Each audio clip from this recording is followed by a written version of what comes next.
Shalom, Kol Haloyim, Yahweh, Ba'ashem, Yahushai, Ba'ashem, Rachakodash. Double honors to our apostles and elders of Great Millstone, and peace and blessings to the elect. So I was watching the Elder Amawan Gabar's video, Salakia, and it's titled Leave the World Behind. Basically, he was going into a particular mindset to have, which is not having any attachments to this place, not having any passions and goals and desires in this place. Of course, we're in the flesh, so there are certain things that you're going to do short term and things like that. So I get that. But, we don't have a 10, 15, 20-year plan here like a lot of people do. Our heart and soul isn't here. We're looking forward to the kingdom of heaven being established, which means that we've mentally already left this place and have departed from this world, because we know, according to prophecy, a new world is coming. So that's what this elder was going into, and I just wanted to tap into this as well. This is important because when the world changes and our lives change, then it's going to be uncomfortable, but we're going to have to adapt. And adapting can be hard, but it's something that we all must do. And it's easier to do that when you've already mentally left this world, when you've already mentally left this place. So that's what he was going into, and I wanted to get into it as well. As I was watching this video, I thought about Revelation 12:11. On the left is the King James, and it says, "And they overcame him by the blood of the Lamb and by the word of their testimony, and they loved not their lives unto the death." Now, I want to read this. They're both in the King James, huh? I want to read this in the AMP version, which is going to be on the right. And like the elder Zainal over here in the DC church put it to me, or to all the camp, he basically said that the AMP version is going to kind of explain the verse within itself, meaning a lot of the times it'll take a word that's in the verse and it'll just break down that word in order to expound upon and give more detail about that verse. So let's read the AMP version, Revelation 12, verse 11. It says, "And they overcame and conquered him because of the blood of the Lamb and because of the word of their testimony, for they did not love their life and renounced their faith even when faced with death." And that's the part that I really wanted to harp on right there. What we're doing is leaving the world behind. So basically, we're already renouncing this world. And because we're doing that, it's making it easier for us to hold the faith no matter what position we may be in, even if we're faced with death. You see, this is a particular mindset that the elect are going to have, no matter what. We're going to depart from this world. We're going to be looking forward to the kingdom of heaven. We're going to be remembering the prophecies, the promises. We're going to be remembering all the wisdom and knowledge that the Lord has given us, holding fast to what we have, because we don't know what our end is going to be. We don't know if we're going to be faced with death. But if that is the case, then guess what? The elect are not going to renounce their faith. You have to have and pray for this type of a mindset. But the key to that is that it starts right now. Right now, you have to renounce this world. Right now, you have to leave this world behind. You can't just all of a sudden in Jacob's trouble tap into this kind of a mindset. It doesn't work like that.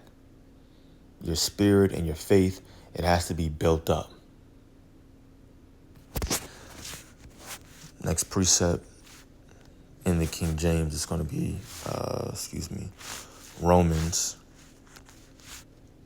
8, going into the same theme, of course, verse 38. For I am persuaded that neither death, nor life, nor angels, nor principalities, nor powers, nor things present, nor things to come, nor height, nor depth, nor any other creature shall be able to separate us from the love of God, which is in Yahushua our Lord. And of course, the point in verse 38 was going into that neither death, right? Because when you think about all the things that could take somebody out this truth, yeah, you have people falling out for money and women, and jobs, things like that. But death just, it gives you some type of a eerie feeling, right? It's quote unquote scary. There's an element of unknown. But guess what? We know what death is. And we know that if you die in this faith, you're going to be one of the first ones to return in the chariot with Yahushua. You see, scriptures like that, promises like that, is what's going to give us the mindset of leaving this world behind and never, ever renouncing this faith, even when faced with death, because we know what comes after. What comes after is the victory. You've won. You've held the faith all the way unto the end. You didn't renounce this faith like the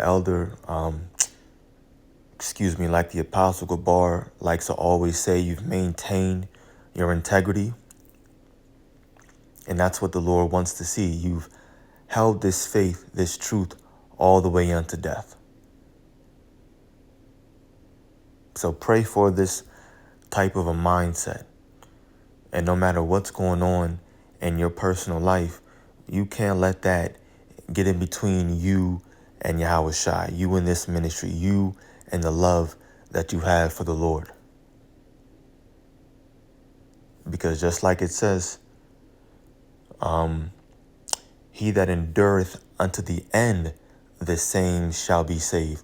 What's your end going to be? We don't know. Will you, me, are we going to be in a concentration camp? Are we going to be faced with a guillotine? I believe that's how you pronounce it. We don't know. We're not sure. However, we just want to make sure that we have a particular mindset to endure all the way into the end. This is Ecclesiasticus or Sirach chapter 4, verse 28. It says, strive for the truth unto death, and the Lord shall fight for thee. And when I first thought of making this video, I didn't even have like this theme of death to be in the video, but that's just the spirit. Really, I wanted to talk about renouncing the world and just keeping your faith. But it goes hand in hand. It goes hand in hand because some of the elect will be faced with death. It is what it is. And that's got to be your mindset. Like, man, no matter what, I got to hold this truth. I remember what the Lord said. He's going to be with me. He's going to fight for me. This isn't my end. I'm going to be in that chariot. I'm looking forward to seeing the Lord. Just got to hold the faith and believe. But pray for it. Like the scriptures say, the most important thing to man is temperance, prudence, justice, and the last one is fortitude. Fortitude goes into having a strong mind. Pray for fortitude. Pray for a strong resolve in this ministry. Look that word up, what it means to have a resolve in something. It means that you're holding firm in your belief. Pray for a heightened resolve in this ministry. Last precept is going to be Micah 2:10. It says, "Arise ye and depart, for this is not your rest." So arise and depart. Physically, no, it's talking about mentally. You mentally leave out of this place, meaning you're not putting your heart and your soul in this place. You have a lot of different Hebrew Israelite camps, especially so-called leaders, and they're faking the funk, acting as if they really are looking forward to the kingdom of heaven being established. But you can tell that's not the case based upon their actions and the things that they're saying, especially when you put so much emphasis and you can tell that they just want money. It's a money grab. When you want so much money, what you're saying is you want to establish yourself and plant and root your life here in Babylon, in this current world.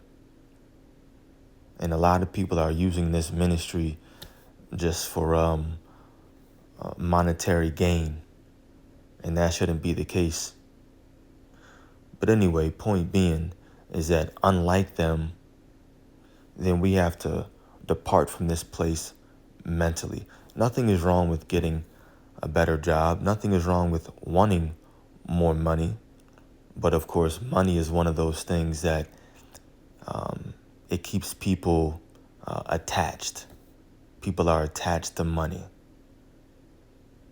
So once again, arise ye and depart, for this is not your rest. Because it is polluted, it shall destroy you even with the sword destruction.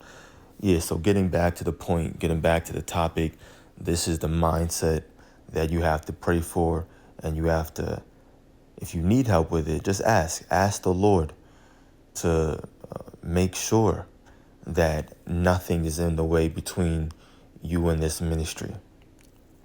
If you're a part of the elect, anyway, the Lord is going to make sure that you stay firm in this faith. And sometimes the Lord's way ain't always it's not always the most comfortable path, right? So I'll say it like this: do your best to personally, do your best personally to make sure that you're removing any attachments, things that you feel are just that could be pulling your spirit away from this ministry. I'll word it that way. Do your best to detach yourself from those things. Because if the Lord has to intervene and he has to do it, trust me, it's not going to feel good. You don't want that to happen. But hey, sometimes you do got to pray for it and allow the Lord to just work. But anyway, I don't want to keep rambling. Lord willing, that was edifying, and I'm exhorting to the elect. Call Loyim Yahweh Ba'ashem Yahweh Shai Ba'ashem Rakakudash. Shalom.